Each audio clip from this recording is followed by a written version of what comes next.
अच्छा बच्चों, अस्सलाम वालेकुम। आई होप आप सब खैरियत से हो गया। दिस इज़ योर वालिद इंस्ट्रक्टर सर रिजवान।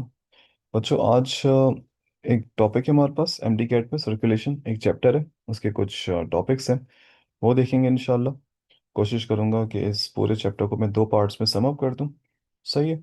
इससे आपको इंशाल्लाह एमसीक्यूज में और वैसे ही कॉन्सेप्ट बनाने में बहुत आसानी हो जाएगी। ठीक है बच्चों, तो let's start this chapter. Circulation. बेटा, सर्कुलेशन क्या है? सर्कुलेशन ये है कि बॉडी में जो चीज़ें हैं उनका सर्कुलेट होना, फ्लो होना। सही है। कौन कौन सी चीज़ें? यूजफुल सब्सटेंसेस भी हैं, वेस्ट भी हैं। राइट। दोनों चीज़ों का, चाहे यूजफुल सब्सटेंसेस हों या वेस्ट हो, उनका एक जगह से दूसरी जगह सर्कुलेट होना या फ्लो होना, उसको इस सिस्टम को क्या कहते हैं बेटा? Circulatory system. अब सर्कुलेटरी सिस्टम जो है हमारे पास, इसके कुछ कंपोनेंट्स हैं। Circulatory system just like any other organ system, इसमें ऑर्गन भी आएगा, इसमें बाकी चीज़ें भी हैं। तो सर्कुलेटरी सिस्टम के तीन कंपोनेंट्स हैं हमारे पास। सर्कुलेटरी सिस्टम के हमारे पास थ्री कंपोनेंट्स हैं, राइट। एक आपके पास हार्ट है जो ब्लड पंप करता है। सही। सेकंड कंपोनेंट इटसेल्फ ब्लड है। ब्लड किसके अंदर होता है बच्चों? ब्लड वेसल्स के अंदर।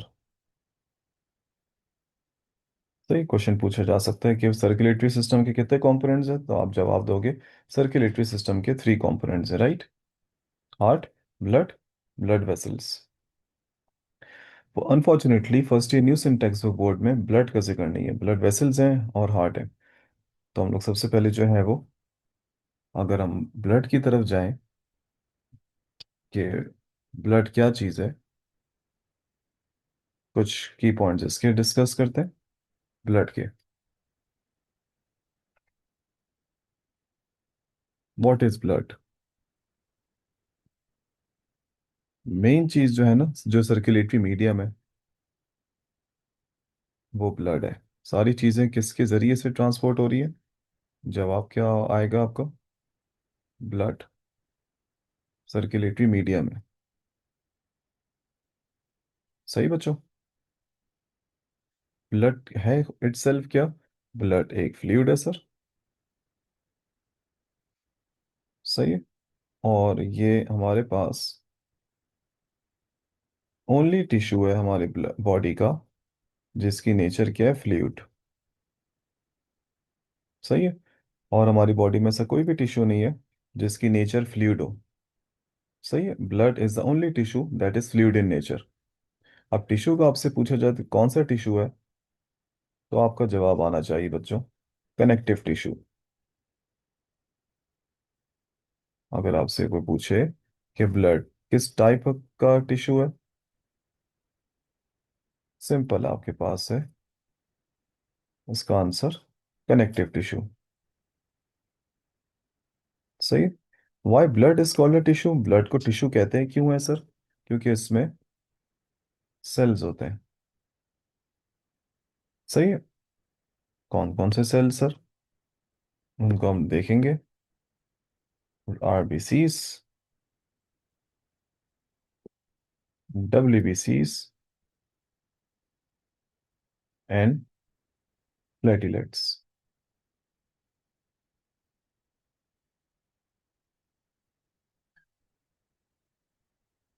सही है। आरबीसीस, डब्ल्यूबीसीस एंड प्लेटिलेट्स। ठीक। तो एक एक करके इसको हम देखते हैं। और कुछ की पॉइंट्स बताता हूँ मैं आपको ब्लड के। ब्लड जो होता है हमारे पास 8% होता है of total body weight. Blood जो है हमारे पास 8% है टोटल बॉडी वेट का। एक मिनट। सही बच्चों। या अगर ये ऑप्शन में ना हो तो ये होगा आपके पास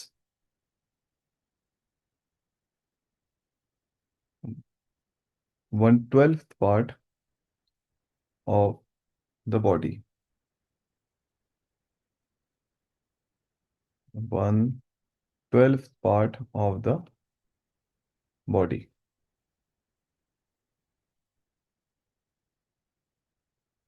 ठीक है बच्चों।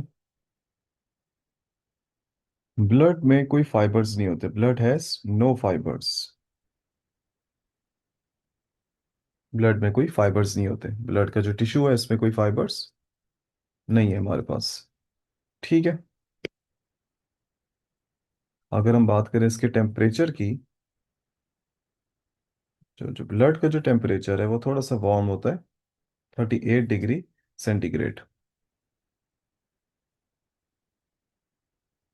फ़ारेनहाइट में अगर आप देखो तकरीबन ये बना 100.4 डिग्री फ़ारेनहाइट।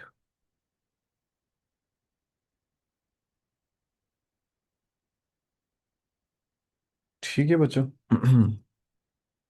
पीएच की अगर हम इसकी बात करें तो इसका पीएच होता है तकरीबन 7.4।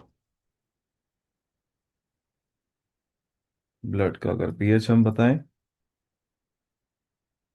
क्वेश्चन आ सकता है ये 7.4।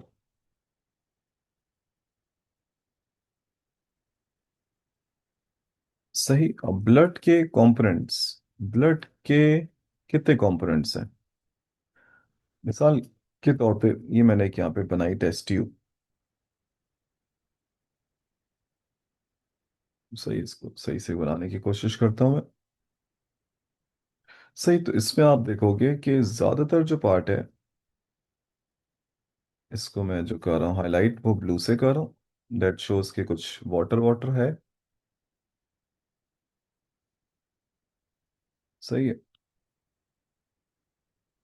कुछ एक्वस चीज में बताने की कोशिश कर, थोड़ा सा मैंने इसको एक एलिमेंट दे दिया थोड़ा सा येलोइश का, यानी कि कुछ सॉल्ट्स वगैरह भी है। नीचे वाला जो पार्ट है उसको मैं आपको बताने की कोशिश कर रहा हूँ कि ये दैट इंडिकेट्स के कुछ रेड ब्लड सेल्स भी हैं।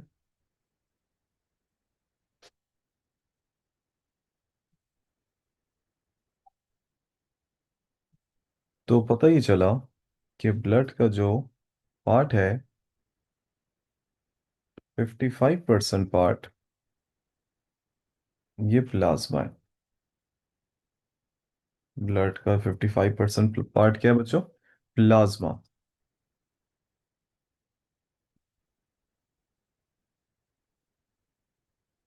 That is the fluid part. That is the fluid part. और जो रिमेनिंग पार्ट है आपके पास, 100 में से 55% निकाल दो आप लोग, तो ये बचा पीछे 45। तो ये जो 45% पार्ट है बेटा, ये आपके पास है cellular part. That is the cellular part. Right. अब आप लोग सोच रहे हो कि सर ये येलो येलो आपने प्लाज्मा में क्या बनाया, अभी बता देता हूँ। अगर हम प्लाज्मा की बात करें, अगर हम प्लाज्मा की बात करें,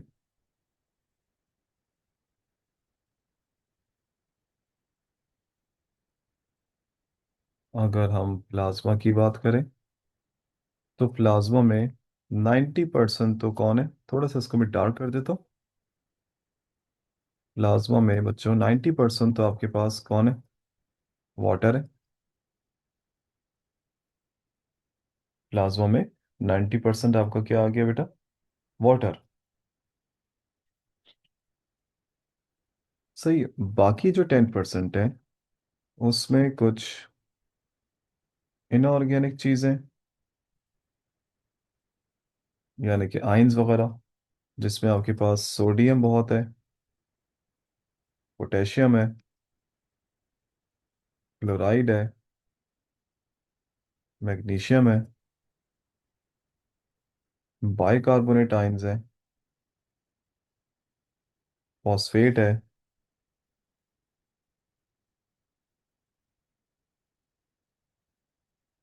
सही, फॉस्फोरिक एसिड वगैरह।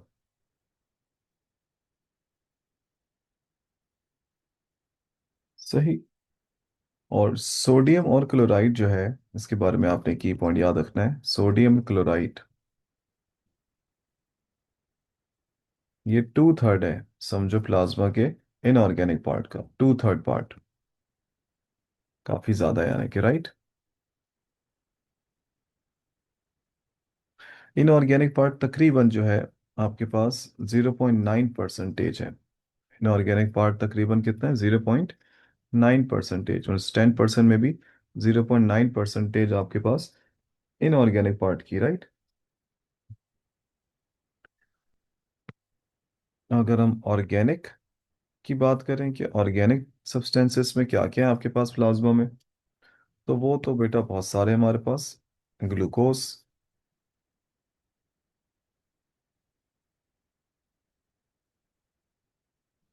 Fatty acids,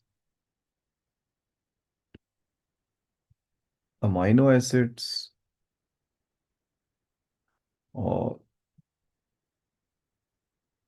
cholesterol, etcetera.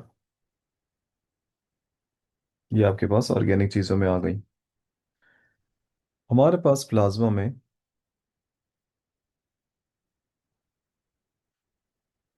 कुछ नाइट्रोजनस सब्सटेंसेस भी होते हैं, नाइट्रोजनस सब्सटेंसेस, जिसमें आपके पास यूरिया है, जिसमें आपके पास मसल्स का एक वेस्ट है क्रिएटिनिन, जिसमें आपके पास यूरिक एसिड भी है।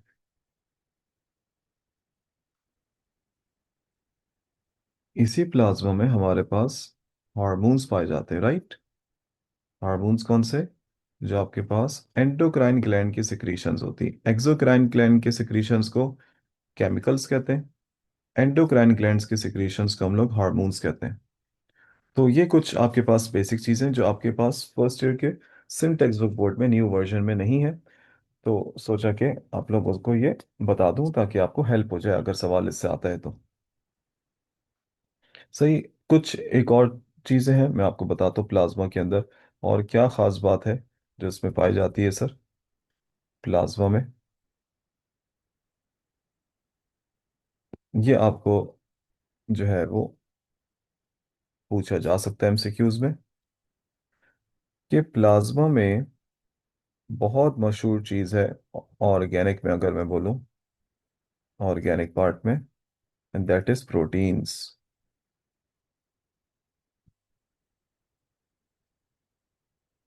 प्लाज्मा में ऑर्गेनिक जो पार्ट है उसमें क्या पाए जाते हैं, प्रोटीन्स। इनको हम लोग प्लाज्मा प्रोटीन्स भी कह सकते हैं, इनको हम लोग प्लाज्मा प्रोटीन्स भी कहते हैं, जिसमें आपके पास कुछ प्रोटीन्स आते हैं।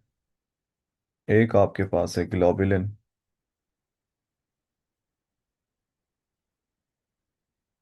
एक आपके पास है एल्बुमिन,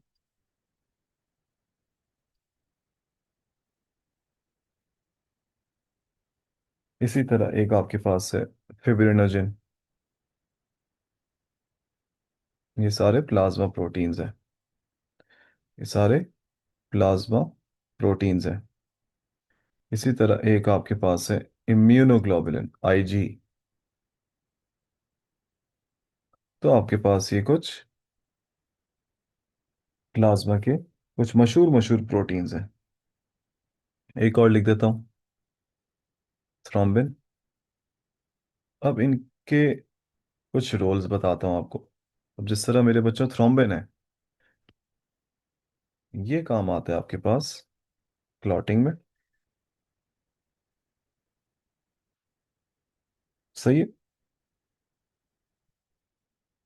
इसी तरह आपके पास एल्बुमिन है, बहुत मेजर रोल है इसका, बहुत ज़्यादा पाया जाता है, अबंडेंट प्रोटीन है ये ब्लड का। एल्बुमिन जो है ये मेंटेन करता है, इसको दूसरे कलर से लिख देते हैं। एल्बुमिन जो है ये मेंटेन करता है, मेंटेन्स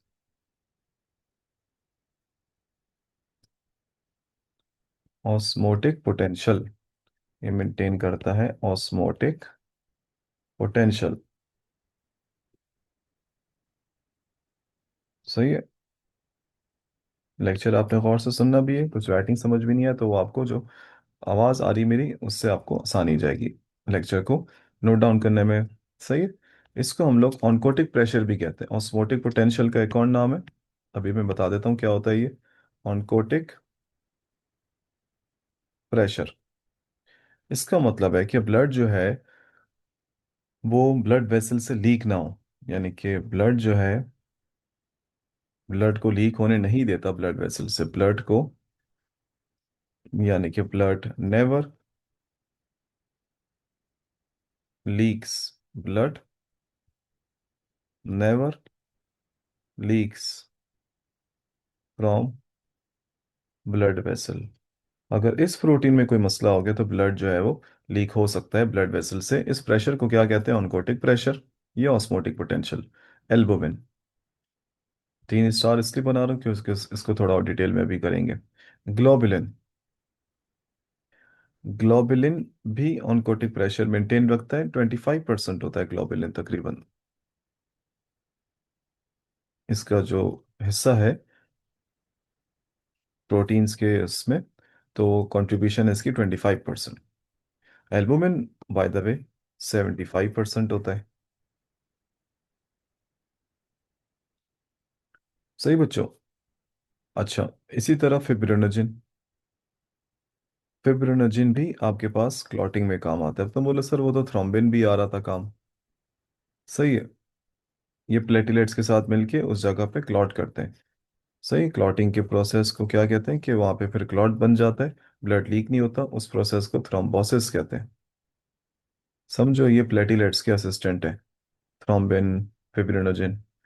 तो अगर आपके पास सवाल आ जाए बच्चों, अगर आपके पास सवाल आ जाए कि कैटलिस्ट के तौर पे ऐसा कौन काम करते हैं क्लॉटिंग के दौरान, एज अ कैटलिस्ट, यानी कि उसको स्पीड अप करवाना, तो उसका आंसर आप लिखोगे थ्रोम्बिन एज अ कैटलिस्ट। और कैटलिस्ट ना हो और ऑप्शंस में फिब्रिनोजिन हो तो फिब्रिनोजिन पे आप टिक कर दोगे। अगर मैं बात करूं आपके पास मतलब, अच्छा, ये जो मैंने ऑनकोटिक प्रेशर लिखा है ना बेटा, ये ऑस्मोटिक पोटेंशियल ये भी वही करता है। सही है, इसको हम दोबारा यहाँ लिख देते हैं। ये भी कौन सा प्रेशर बरकरार रखता है? Oncotic pressure. लेकिन ज्यादा कौन करता है इसमें कंट्रीब्यूट? एल्बुमिन। आईजी। आईजी बेटा हम लोग एंटीबॉडीज को भी कहते हैं। आईजी का एक और नाम आपके पास क्या है? Antibodies, immunoglobulins. और एंटीबॉडीज का तो आपको रोल पता है बेटा, एंटीजेंस के खिलाफ फाइट करना, यानी कि ये डिफेंसिव फंक्शन है इसके, डिफेंसिव प्रोटीन्स है। बहुत सारे आईजीजी होते हैं ना, इसका की पॉइंट लिख दो, बहुत सारे आईजीजी है। IgG, IgA. तो आपके पास सबसे मोस्ट अबंडेंट कौन सा है? तो इसके साथ आप की पॉइंट एक लगा दो। आईजीजी मोस्ट अबंडेंट है, मोस्ट अबंडेंट है type of, most abundant type of antibody, most abundant type of antibody. और एंटीबॉडी का एहतियातन शेप लिख दो, वाई शेप्ड।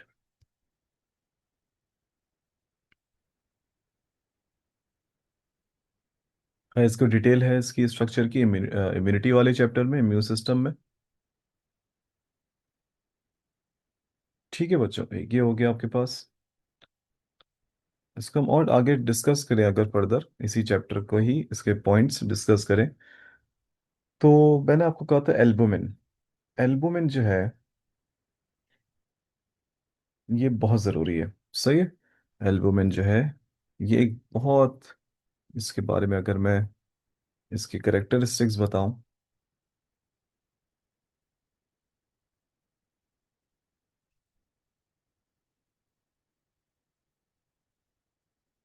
ये जो हमारे पास एल्बुमिन है,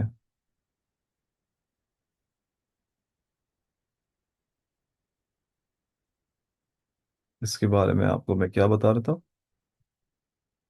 मोस्ट abundant, सबसे ज्यादा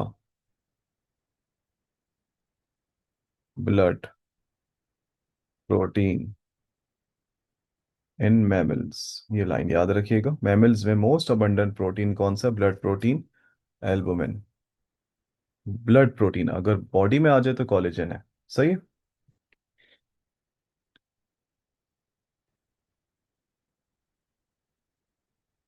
अगर एल्बुमिन ना हो, अगर आप कुछ देर के लिए अज्यूम कर लो एल्बुमिन नहीं है, एल्बुमिन नहीं है, एब्सेंस ऑफ एल्बुमिन, तो क्या होगा बेटा? तो कंडीशन हो जाएगी कि यानी कि इन शॉर्ट, कि अब जो है एक ब्लड वेसल है, इससे जो ब्लड है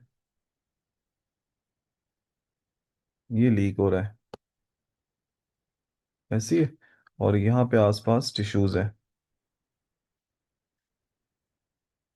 सही है। अब आपको पता है ब्लड जो है वो लीक हो रहा है यहाँ से, और ब्लड का जो मेजर पार्ट है वो प्लाज्मा है। ब्लड का मेजर पार्ट कौन सा है बच्चों? प्लाज्मा। और प्लाज्मा में 90% क्या था बच्चों? वाटर।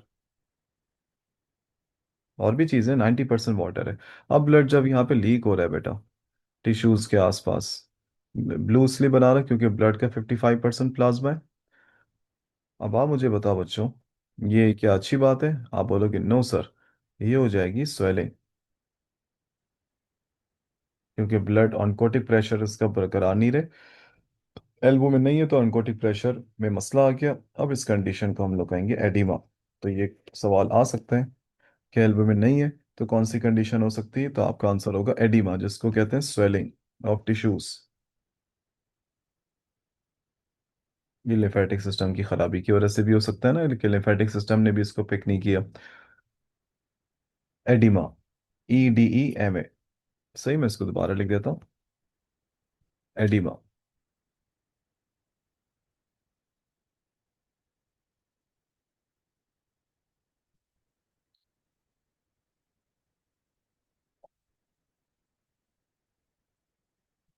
सही है। अब इससे जुड़ा हुआ एक और की पॉइंट, कि एल्बुमिन सिंथेसाइज कहाँ पे होता है? एल्बुमिन सिंथेसाइज कहाँ होता है सर? ये लिवर में सिंथेसाइज होता है बेटा। एल्बुमिन एक प्रोटीन है ना। सही, और ये लिवर में सिंथेसाइज होता है। इसको इमेच्योर से मेच्योर फॉर्म में कौन कन्वर्ट करता है? यानी कि अगर मैं आपको कहूँ कि ये होता है पहले प्रो एल्बुमिन, लिवर में जो सिंथेसाइज होता है एस किस फॉर्म में? प्रो एल्बुमिन या प्री प्रो एल्बुमिन भी कहते हैं इसको, यानी कि इमेच्योर फॉर्म है। उसके बाद फिर ये प्रो एल्बुमिन में कन्वर्ट होता है। आप देख रहे हो आके आहिस्ता आहिस्ता इसमें मेच्योरेशन आ रही है। फिर प्रो एल्बुमिन को गोल्जी बॉडी, क्योंकि गोल्जी बॉडी का काम आपको पता है बेटा, मॉडिफिकेशन। सही है, प्रोटीन्स की मॉडिफिकेशन, पैकेजिंग, डिस्ट्रीब्यूशन, फिर गोल्जी बॉडी इसको एल्बुमिन में कन्वर्ट करता है। तो ये सवाल आ सकता है कि गोल्जी बॉडी को एल्बुमिन जो है उसको मेच्योर कौन करता है, इस प्रोटीन को मेच्योर कौन करता है? ये भी सवाल आ सकता है कि ये बनाता कौन है। तो अगर सिंथेसिस की बात आ जाए तो लिवर है, और अगर मॉडिफिकेशन की बात आ जाए तो गोल्जी बॉडी इसको प्रो एल्बुमिन से एल्बुमिन में कन्वर्ट कर रहा है। ये कुछ आपके पास पॉइंट्स थे एल्बुमिन के। सही है। नेक्स्ट उसके तरफ हम जाते हैं। एक की पॉइंट अपने पास नोट करो बच्चों, जब प्लाज्मा की बात, इन सब की बात हो रही है, की पॉइंट, मैं इसको स्टार बना देता हूँ कि प्लाज्मा में से अगर आप ये क्लॉटिंग प्रोटीन्स निकाल दो, फिब्रिनोजेन, थ्रोम्बिन, क्लॉटिंग प्रोटीन्स या क्लॉटिंग फैक्टर्स अगर आप निकाल दो, प्रोटीन्स को हम लोग ये फैक्टर्स भी कहते हैं। प्लाज्मा में से अगर आप माइनस कर दो ये क्लॉटिंग फैक्टर्स या प्रोटीन्स, कौन कौन से थे आपके पास? थ्रोम्बिन था, फिब्रिनोजेन था। तो अब इसका नाम क्या होगा? अब इस प्लाज्मा का नाम है सीरम। What is serum? क्या आपने प्लाज्मा में से माइनस कर दिया क्लॉटिंग प्रोटीन्स, तो आपके पास क्या तैयार हो गया बेटा? Serum. Plasma minus clotting factors. सही है, मैं माइनस लिख देता हूँ कहीं आप इसको ये ना समझ लो कि ये माइनस है नहीं है, माइनस है।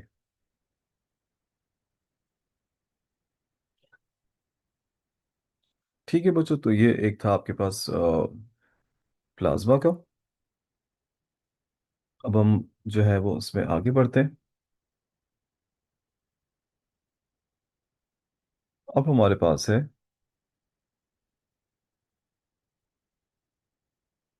कुछ आरबीसी के की पॉइंट्स, बताता हूँ आपको। रेड ब्लड सेल्स, क्योंकि वाइट ब्लड सेल्स का जो जो डिटेल है वो तो आपको इम्यून सिस्टम में भी मिल जाएगी, वो सेल्स वगैरह के बारे में, न्यूट्रोफिल्स। मेजर जो अभी है मेरा फोकस वो है रेड ब्लड सेल के बारे में बता दूं और प्लेटलेट्स के बारे में बता दूं, ताकि फिर हम स्ट्रक्चर ऑफ हार्ट, फिर ब्लड वेसल्स की तरफ जाएं, ईसीजी वगैरह। फिर उसके बाद इलेक्ट्रिकल कंडक्टिंग सिस्टम वाली टॉपिक भी है ना आपके पास। तो रेड ब्लड सेल्स में हम लोग इसका सबसे पहले अगर देखें शेप, रेड ब्लड सेल्स का शेप, क्या शेप होता है रेड ब्लड सेल्स का सर? इनका होता है शेप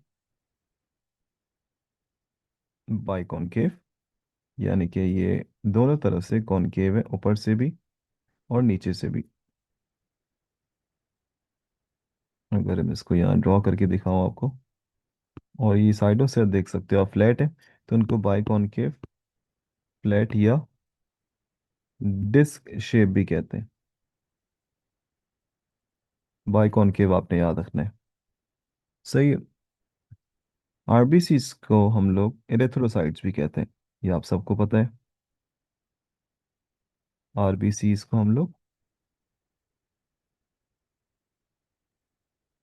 एरिथ्रोसाइट्स भी कहते हैं। सही। आरबीसी में न्यूक्लियस नहीं होता। मेच्योर आरबीसीज में, मेच्योर आरबीसीज में न्यूक्लियस नहीं होता, यानी कि ये लोग ए न्यूक्लिएटेड होते हैं। ए मींस एब्सेंस। आसान लफ्जों में लिखा जाए, नो न्यूक्लियस। अब इसकी क्या वजह है कि न्यूक्लियस नहीं है सर इसमें?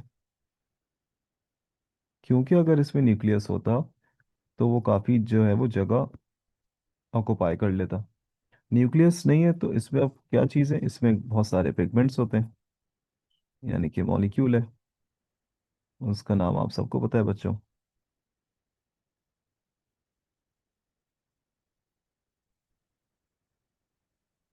उसको हम लोग क्या कहते हैं? उसको हम लोग हीमोग्लोबिन कहते हैं।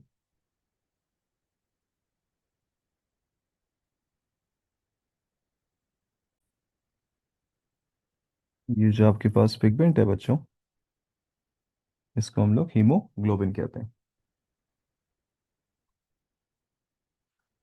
आरबीसीज जो है हमारे टोटल बॉडी सेल्स का, आरबीसीज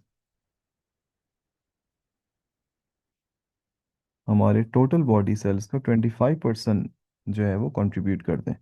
25% ब्लड सेल्स का नहीं, 25% ऑफ ऑल बॉडी सेल्स।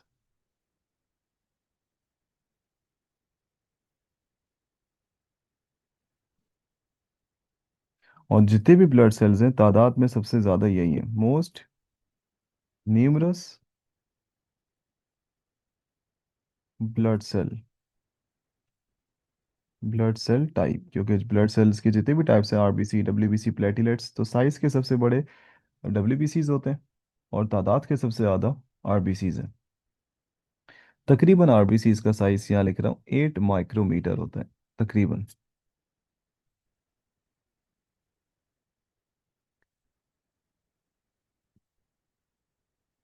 ठीक है बच्चों। अगर हम इसके लाइफ स्पेन की बात करें, लाइफ स्पेन की अगर हम बात करें, तो ये 120 डेज यानी कि 4 मंथ्स।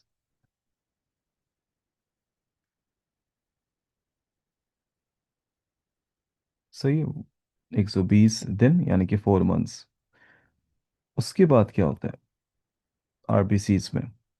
आरबीसीज की सेल डेथ हो जाती है ऑब्वियसली। इसकी सेल डेथ में कौन सा ऑर्गेनेल है आपको पता होगा, ये कहलाता है लाइसोसोम।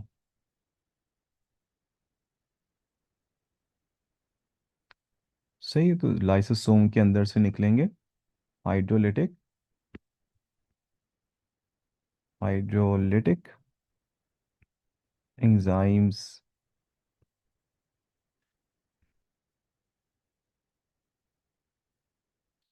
जो आरबीसी को क्या कर देंगे बच्चों, खत्म कर देंगे।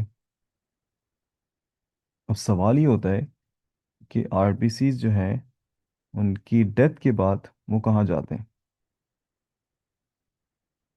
यानी कि वॉन आउट आरबीसीज, टूटे हुए RBCs, worn out RBCs, WORN, worn out RBCs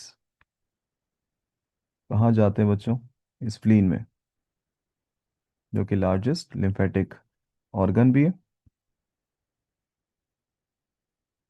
जिसको हम लोग कहते हैं graveyard of RBCs,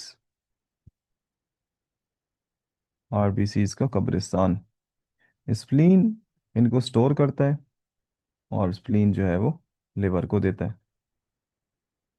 spleen से ब्लड के जरिए से लिवर में जाते हैं। लिवर इन टूटे हुए आरबीसी का क्या कहता है, टूटे हुए आरबीसी में क्या क्या चीज़ें होंगी, आरबीसी में हीमोग्लोबिन होता है, तो एक उसमें हीम निकला उसके अंदर से, और एक उसके अंदर से ग्लोबिन निकला, ऐसे ही बच्चों। हीम का ना मतलब ये आयरन है, ग्लोबिन का मतलब इसमें प्रोटीन्स हैं, और प्रोटीन्स किससे मिलके बनते हैं बच्चों, अमाइनो एसिड से।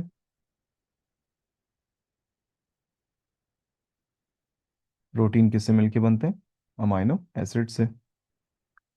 तो what will liver do, liver जो है ये आयरन जो है टूटे हुए आरबीसी का, ये क्या कर लेगा, स्टोर कर लेगा, स्टोर भी कर सकता है। तो अब जो आयरन स्टोर होता है वो किस फॉर्म में स्टोर होता है, आयरन जो स्टोर होता है वो फेरेटिन की फॉर्म में स्टोर होता है। सही है। लिवर ने क्या किया, लिवर ने आयरन को स्टोर कर लिया,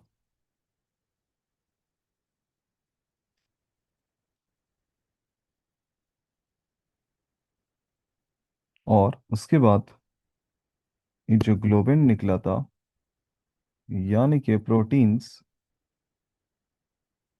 जिसके अंदर अमाइनो एसिड्स होते हैं,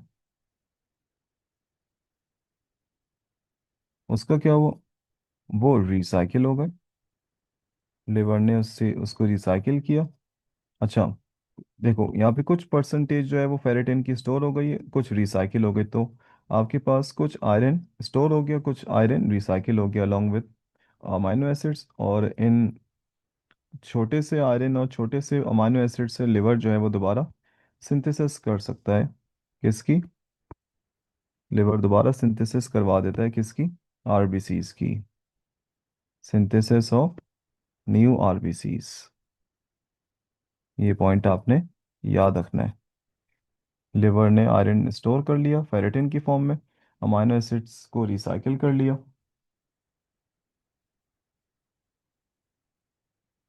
सही, अमाइनो एसिड्स क्या हो गए, रिसाइकिल हो गए, और फिर इनसे जो है वो आपके पास क्या बना दिया, नए आरबीसी बना दिए।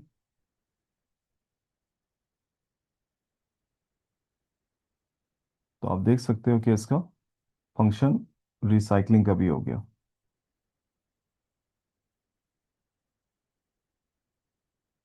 ठीक है बच्चों, तो इसमें ये चीज़ हो गई है।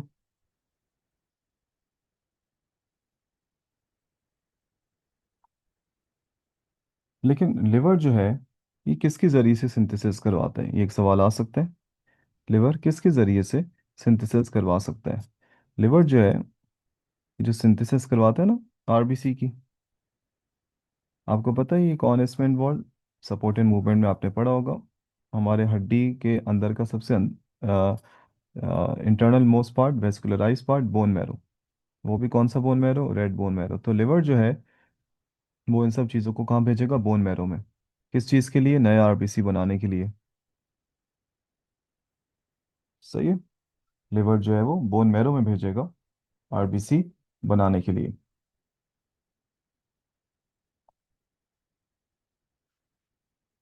अब ये दोनों चीज़ें कौन लेकर जाएगा बोन मैरो तक? तो आप यहाँ लिख सकते हो, एक प्रोटीन होता है ट्रांसफेरिन, जो लिवर से ये सब चीज़ों को लेके जाएगा बोन मैरो तक। ये एक ग्लाइकोप्रोटीन होता है।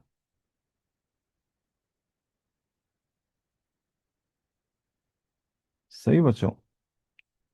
अब अगर आपसे सवाल पूछा जाए कि आरबीसी के सिंथेसिस को क्या कहते हैं, आरबीसी की सिंथेसिस को।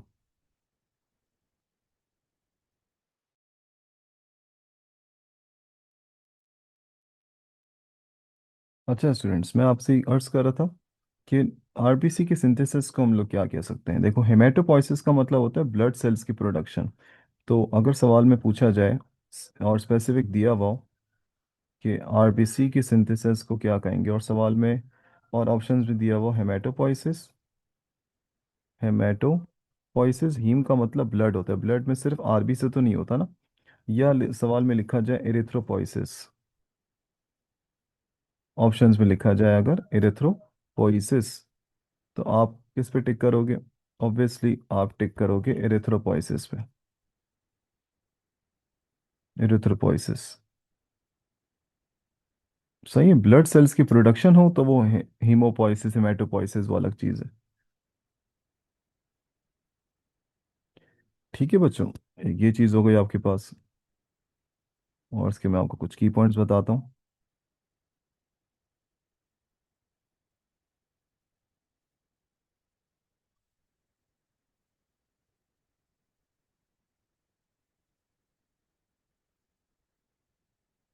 अगर हमारे पास आरबीसीज सही से फिल्टर नहीं हो पाए, यानी कि इन शॉर्ट ये फिल्ट्रेशन में कोई आ जाए मसला, डिस्टरबेंस। क्योंकि अगर हम बात करें नेफ्रॉन की बच्चों, आपने पढ़ा होगा होम्योस्टेसिस के चैप्टर में कि नेफ्रॉन के अंदर होते हैं कुछ ग्लोमेरुलस बॉमस कैप्सूल के अंदर। यहाँ से आरबीसी, यहाँ से दो चीज़ें कौन सी फिल्टर नहीं होती? आरबीसी फिल्टर नहीं होता, और प्लाज्मा प्रोटीन्स फिल्टर, जब भी हमने पढ़े ना ग्लोबुलिन वगैरह, प्लाज्मा प्रोटीन्स फिल्टर नहीं होते। और अगर ये फिल्टर होके आ गए, अगर आरबीसी फिल्टर होके नेफ्रॉन में आ गया, तो नेफ्रॉन से ये कहाँ जा सकता है? यूरिन में। तो यूरिन में तो ब्लड या खून आएगा।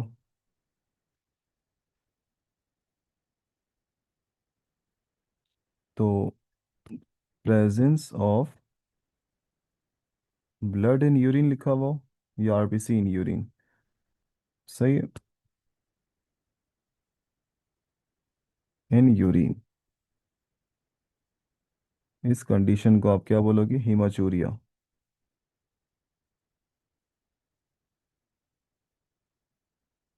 यूरिया, बात हो गई किसकी? यूरिया जिक्र हो गया यूरिन का।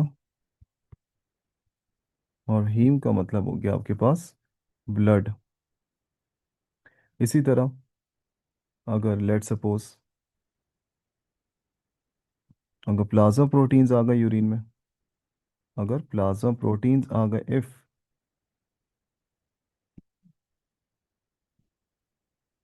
अपीयर्स इन यूरिन,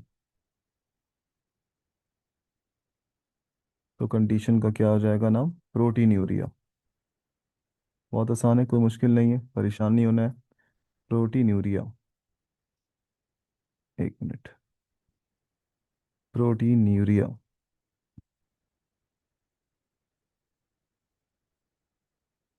सही है। ये कुछ आपके पास पॉइंट्स, और एक इसका की पॉइंट एक और बता देता हूँ आपको। हम जो है वो बात कर रहे हैं काफ़ी देर से किसकी, हम जो है बच्चों वो बात कर रहे हैं ब्लड सेल्स वगैरह की। सही है, हमने डिस्कस किया आरबीसी वगैरह। तो एक अपने पास की पॉइंट और लिख देना। हमारे पास जो ब्लड सेल्स बनते हैं ना, उन सब का एक स्टेम सेल होता है। स्टेम सेल कहते हैं मदर ऑफ ऑल सेल्स या इमेच्योर सेल, जिससे बाकी सेल्स मेच्योर होते हैं। तो हमारे पास जो ब्लड सेल्स है ना, हमारे पास जो ब्लड सेल्स बनते हैं आरबीसी, ये तो सारे मेच्योर है ना, आरबीसीस, डब्ल्यूबीसीस और प्लेटिलेट्स। इन सब के पीछे कौन सा स्टेम सेल है? इन सब के पीछे जो स्टेम सेल है, जो इमेच्योर होता है, फिर वो मेच्योर होके आरबीसी डब्ल्यूबीसी प्लेटिलेट बनाता है, या डिफ्रेंशिएट होके, एक बहुत अच्छा वर्ड भी इस्तेमाल होता है डिफ्रेंशिएट। इन सब के पीछे जो स्टेम सेल है, इसको कहते हैं हीमेटोपोइटिक। इसको कर देता हूँ सही, हेमेटोपोइटिक स्टेम सेल।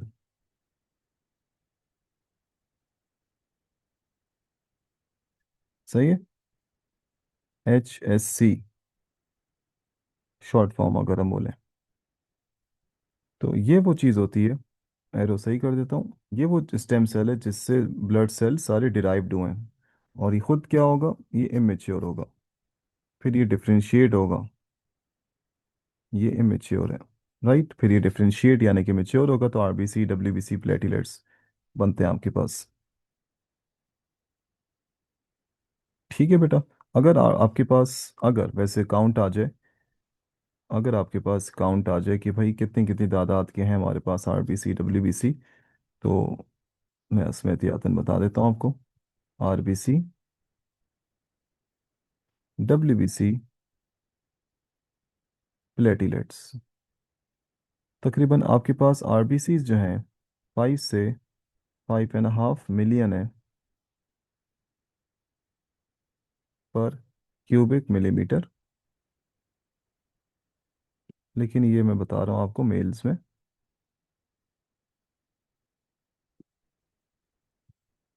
तो मैं सही कर देता हूँ, पर क्यूबिक मिलीमीटर। फीमेल्स में, क्योंकि उनका जो है वो बॉडी लेस मस्कुलर होती है एज कम्पेयर टू मेल्स, तो 4 से 4.5 मिलियन हो गया, मिलियन है इसमें। सही है। डब्ल्यूबीसी तकरीबन आपके पास है 7,000 से 8,000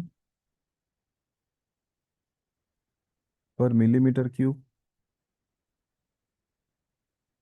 और आपके पास प्लेटिलेट्स हैं, ये अपने, आप लोगों ने अक्सर देखा होगा ये, जो जब डेंगू हो जाता है, जो प्लेटिलेट्स की जो रिपोर्ट्स आती हैं कि यार 1 लाख हो गए, 1 लाख से कम हो गए, 1.5 लाख बचे हैं, तो तकरीबन आपके पास 2.5 लाख पर मिलीमीटर क्यूब। वैसे इतना मसला नहीं है, ना भी याद करो, लेकिन एहतियातन इसलिए बता दिया, अगर आ गया तो आपको थोड़ा सा याद होना चाहिए कि सबसे ज़्यादा तो देखो आरबीसी है।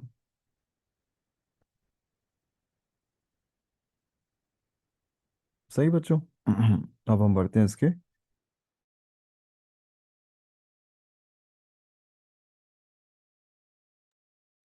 नेक्स्ट टॉपिक की तरफ, हम लोग इसके बढ़ते हैं, और वो टॉपिक है जिससे सवालात आते हैं, पूछे जाते हैं बिल्कुल। वो टॉपिक है आपके पास ह्यूमन हार्ट।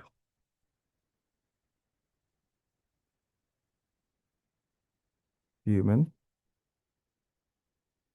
हार्ट। सही। ह्यूमन हार्ट जो होता है मेरे बच्चों, इसके 4 चैम्बर्स हैं।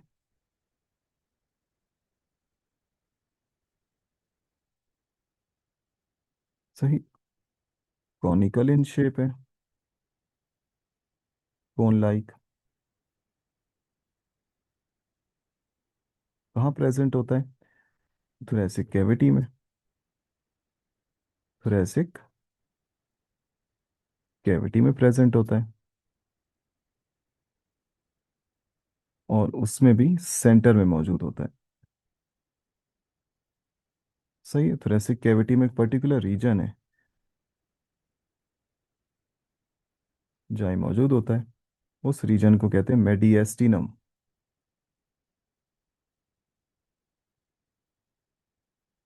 मेडिएस्टिनम वो रीजन है हमारे चेस्ट का, थोरैक्स का, जो लंग्स के दरमियान होता है, जहाँ पे हार्ट मौजूद होता है। तो पूरी थोरेसिक कैविटी में हार्ट मौजूद नहीं है, हम थोरेसिक कैविटी के एक पर्टिकुलर जगह पे हार्ट मौजूद है जहाँ आपके पास लंग्स हैं, राइट।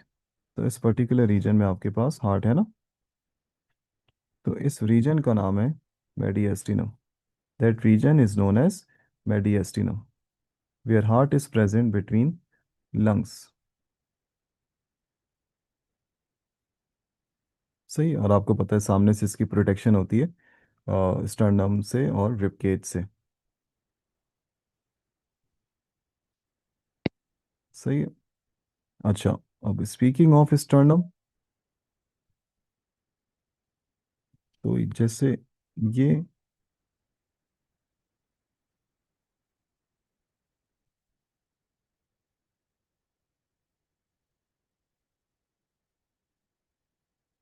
ये आपके पास है स्टर्नम,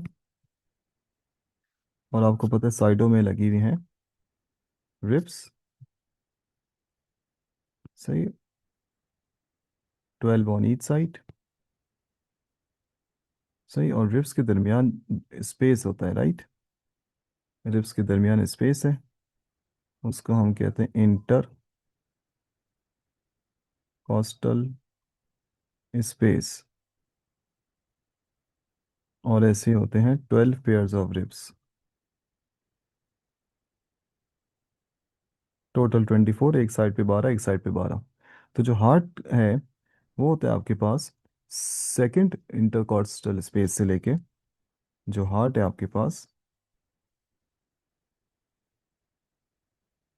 सेकंड इंटरकॉस्टल स्पेस से फिफ्थ इंटरकॉस्टल स्पेस तक।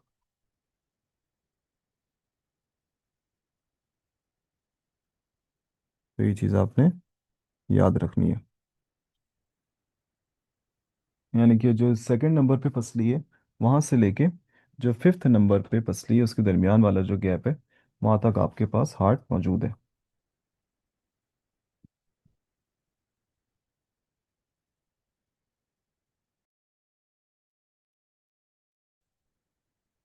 अच्छा, एक की पॉइंट और आप लिख लो इसमें, मैं बताता हूँ। आप सबको पता है हमारे पास जो है वो वर्टिब्रल कॉलम है। सही। तो अगर आपसे पूछें कि ह्यूमन हार्ट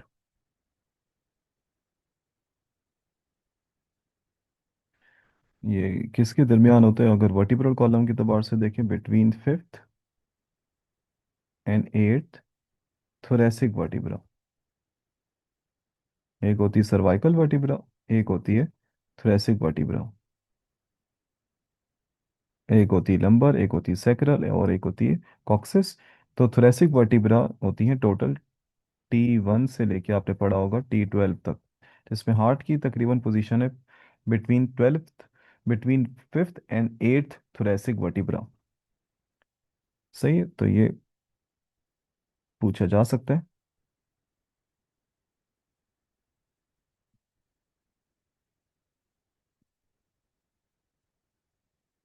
ठीक है बच्चों। हार्ट की कुछ आपके पास की पॉइंट्स बताता हूँ और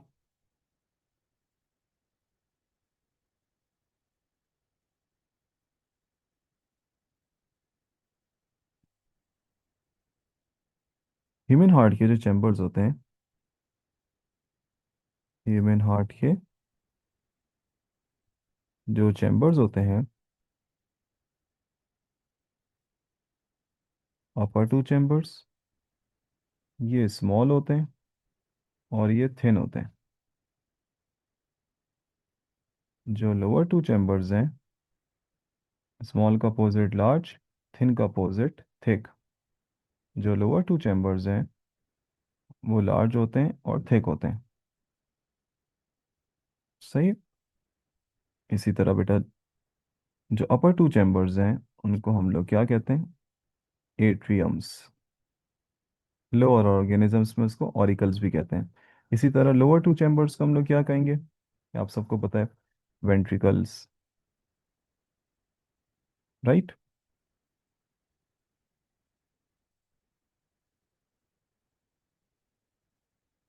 स्ट्रक्चर की अगर हम बात करें हार्ट की, ह्यूमन हार्ट प्रेजेंट होता है टुवर्ड्स अ सेंटर, लेकिन ये टिल्ट हुआ हुआ होता है टुवर्ड्स द लेफ्ट। अब आप सोच रहे हो कि सर ये तो हमारा राइट है, तो हम लोग इसको अपोजिट पढ़ते हैं। जो राइट है वो लेफ्ट है, जो आपका राइट बन रहा है वो बेसिकली लेफ्ट है, जो आपको लेफ्ट बनेगा वो राइट है। तो ह्यूमन हार्ट प्रेजेंट तो बिल्कुल सेंटर में होता है, लेकिन स्पेशली इसका जो नीचे वाला पार्ट है, नीचे वाला जिसमें वेंट्रिकल्स आते हैं, सही है, ये होता है टुवर्ड्स द लेफ्ट साइड। नीचे वाले जो पार्ट होता है हार्ट का अपोजिट हिसाब है। हार्ट का जो बेस होता है, आपको कहना चाहिए बेस का मतलब तो नीचे होता है, बेसमेंट। हार्ट की जो बेस है वो ऊपर होती है, और एपेक्स जिसका मतलब टॉप रीजन होता है वो नीचे होता है। तो ये पूछा जा सकता है सवाल आपसे कि ये ह्यूमन हार्ट का जो एपेक्स है उसमें कौन से चैम्बर्स हैं, तो आपका जवाब होगा वेंट्रिकल्स। ये राइट साइड बन रही है आपकी, ये राइट साइड बन रही है आपकी, तो आप क्या लिखोगे इसको, लेफ्ट, तो ये आपके पास लेफ्ट वेंट्रिकल। इसी तरह ये आपके पास लेफ्ट एट्रियम, सही। इसी तरह आपके पास ये वाली साइड आपकी कौन सी बन रही है, लेफ्ट, तो ये राइट है। ये आपके पास हो गया राइट एट्रियम। इसी तरह ये आपके पास हो गया राइट वेंट्रिकल। तो बेस में क्या पाए जाते हैं, तो आपका आंसर होगा बेस में पाए जाते हैं एट्रियम्स। और एपेक्स में क्या पाए जाते हैं, तो आपका आंसर होगा वेंट्रिकल्स।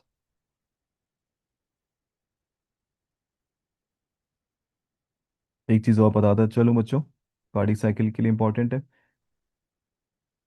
ये जो पूरी राइट साइड है हार्ट की, चाहे राइट एट्रियम हो या राइट वेंट्रिकल हो, इसमें कौन सा ब्लड होगा बेटा, इसमें जो ब्लड होता है वो डीऑक्सीजनेटेड ब्लड होता है। अब डीऑक्सीजनेटेड ब्लड से क्या मुराद है, डीऑक्सीजनेटेड ब्लड से क्या मुराद है सर, एक मिनट। ऐसा ब्लड जिसमें कार्बन डाइऑक्साइड की कंसंट्रेशन बहुत ज़्यादा है, ऑक्सीजन भी है लेकिन बहुत कम है। अक्सर स्टूडेंट्स कहते हैं कि ऑक्सीजन नहीं है लेकिन बहुत कम है, सही है। इसी तरह आपके पास लेफ्ट साइड जो है हार्ट की, इसमें कौन सा ब्लड होगा बच्चों, इसमें ऑक्सीजनेटेड ब्लड है, चाहे लेफ्ट एट्रियम हो या लेफ्ट वेंट्रिकल हो। तो ऑक्सीजनेटेड ब्लड का मतलब क्या हो गया, जिसमें ऑक्सीजन है, बिल्कुल है, लेकिन उसमें कार्बन डाइऑक्साइड भी है लेकिन बहुत कम है। डाउनवर्ड एरो का मतलब कम, अपवर्ड एरो का मतलब जो है वो ज़्यादा,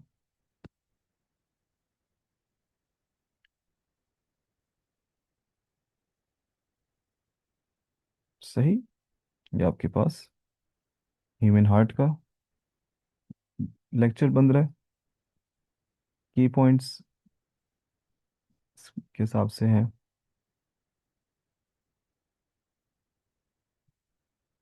सही।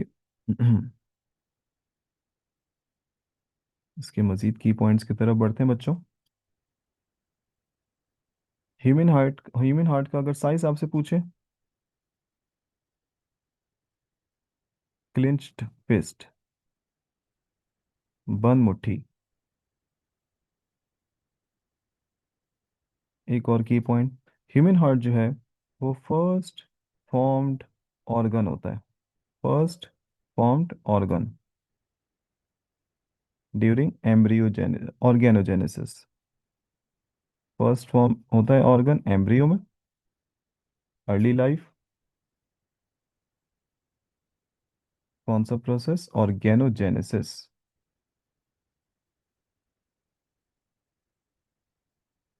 द फॉर्मेशन ऑफ ऑर्गन्स,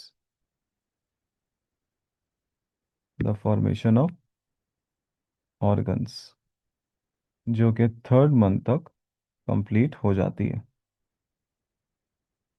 फिर उसके बाद से ऑनवर्ड्स जो बेबी है, एम्ब्रियो है, वो फीटस कहलाता है, सही। तो फर्स्ट फॉर्म ऑर्गन होता है हार्ट।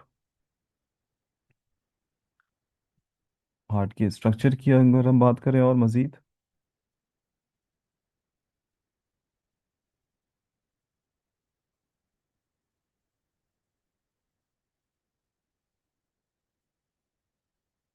थोड़ा सा इसको मैं जूम कर लेता हूँ।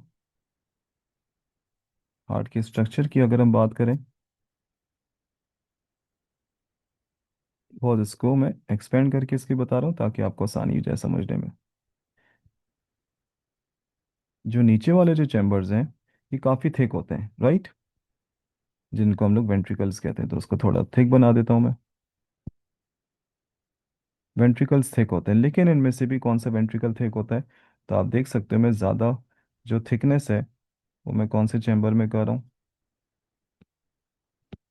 ऑब्वियसली वो मैं कर रहा हूँ आपके लिए और मेरे लिए राइट है, वैसे वो ऑफिशियली क्या है, लेफ्ट है। लेफ्ट वेंट्रिकल, इसकी वजह भी बता दूंगा आपको। सही लेबलिंग। ये right atrium, right ventricle, left atrium, left ventricle. अच्छा, थिकनेस वाला वो भी अभी आपको बता दूंगा। राइट एट्रियम और राइट वेंट्रिकल के दौरान इसको बिल्कुल अलग कलर से करते हैं हम लोग।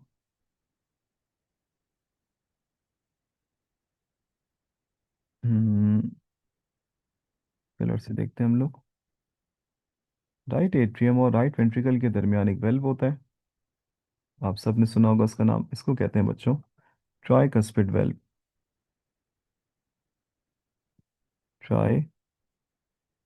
Tricuspid valve. As you can see here, यहाँ थ्री कस्प हैं या फाइबर्स हैं या फ्लैप्स हैं। एक, दो और ये तीन। इसी तरह लेफ्ट एट्रियम और लेफ्ट वेंट्रिकल के दरमियान भी वेल्व है, लेकिन इसमें दो कस्प हैं, दो फ्लैप्स हैं। तो हमने इसका नाम दिया बाइकस्पिड, या इसका एक और भी नाम है mitral valve. Mitral valve, bicuspid का एक और नाम मिट्रल वेल्व। ठीक हो गया। अच्छा, टोटल चार वेल्व्स हैं, अभी तो दो बने। तो इससे अगले दो बताने से पहले एक चीज़ अपने पास नोट कर लो। ये जो ट्राइकस्पिड वेल्व है एंड बाइकस्पिड वेल्व है, इन दोनों के बारे में एक चीज़ कॉमन है, ये एट्रियम और वेंट्रिकल के दरमियान है। राइट, एट्रियम और वेंट्रिकल के दरमियान है। तो क्या हम इनको मिला के एवी वेल्व्स कह सकते हैं, एट्रियो वेंट्रिकुलर वेल्व्स? यस, इनको हम लोग एट्रियो वेंट्रिकुलर वेल्व्स भी कहते हैं। अब आ जाओ बाकी दो वेल्व्स की तरफ। एक होता है राइट एट्रियम, एक होता है राइट वेंट्रिकल के नीचे, और एक होता है आपके पास लेफ्ट वेंट्रिकल के नीचे। लेकिन आप देख सकते हो इसकी भी मैंने थ्री कस बनाए, कैसे? ये एक फ्लैप हो गया, एक कस्प, ये दूसरा कस्प, और ये तीसरा। इसी तरह इसमें भी आप चेक करो, एक कस्प या एक फ्लैप, दो और ये तीन। तो ये भी दोनों देखा जाए तो ट्राइकस्पिड है, लेकिन ट्राइकस्पिड ऑलरेडी हम लोग ऊपर पढ़ चुके हैं, तो कंफ्यूजन हो जाएगी। तो इसलिए इसका नाम क्या रख दिया गया मेरे बच्चों? इसका नाम रख दिया गया पल्मोनरी वेल्व। यहाँ से पल्मोनरी आर्टरी का मामला होगा। और इसका नाम रख दिया एओर्टिक वेल्व, क्योंकि यहाँ से एओर्टा का कोई मामला होगा।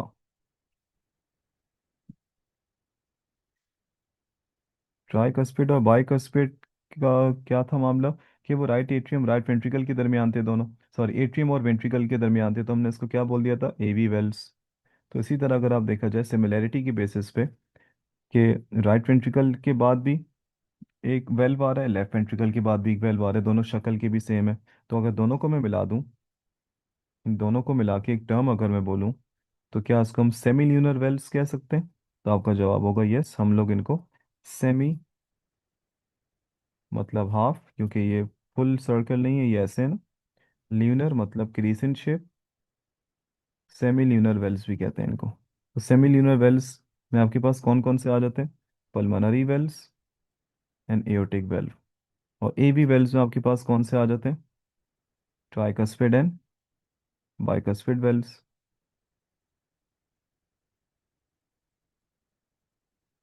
ठीक है बच्चों, अब सवाल ये होता है कि राइट वेंट्रिकल से ब्लड जाएगा कहाँ कार्डिक साइकिल में?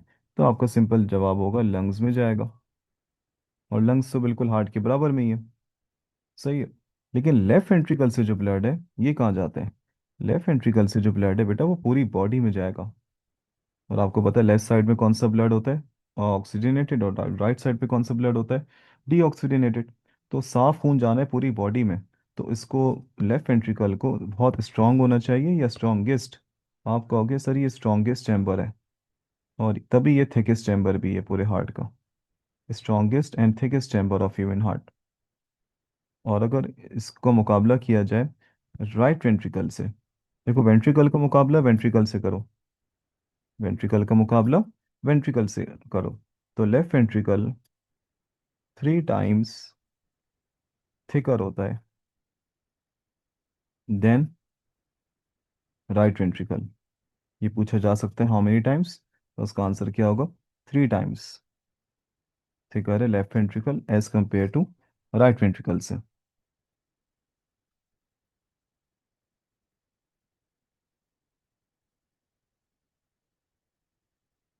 ठीक है बच्चों, नेक्स्ट पार्ट में मैं इंशाल्लाह cardiac cycle, ECG, electrical conducting system of heart कर दूंगा, ताकि आपका ये चैप्टर वाइंड अप हो जाए इंशाल्लाह, और ब्लड वेसल्स वाला भी। अपना बहुत ख्याल रखिएगा, नेक्स्ट पार्ट में आप सबसे मुलाकात होती है। This is me sir Rizwan signing off. अल्लाह हाफिज़।